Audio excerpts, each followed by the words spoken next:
मध्य प्रदेशातल्या पत्रकाराची हत्या करून जाळलं, पोलिसांच्या तपासातून निष्पन्न, तिघांना अटक।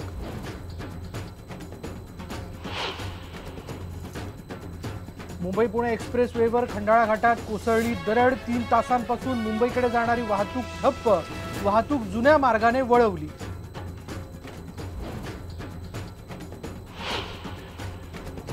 दमदार पावसाने अनेक ठिकाणी कोसळल्या दरडी, दाभोळमध्ये 7 जण गाडले गेल्याची भीती, लोणावळ्यात एकविरा गडावर ही कोसळली दरड। मालवणी विषारी दारू प्रकरणी केलेल्या धाड सत्रात अर्ध्या मुंबईला धोका पोहोचेल इतका केमिकलचा मोठा साठा जप्त, मृतांची संख्या 98 वर, मालाडमध्ये सुद्धा तिघांचा मृत्यू।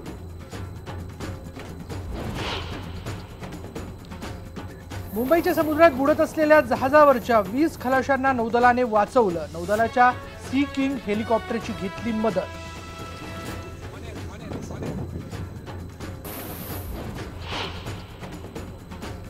अफगाणिस्तानच्या संसदेवर दहशतवादी हल्ला, तालिबाननं स्वीकारली हल्ल्याची जबाबदारी, संसदेच्या इमारतीत आणि आवारात एकूण 9 स्फोट झाल्याची माहिती।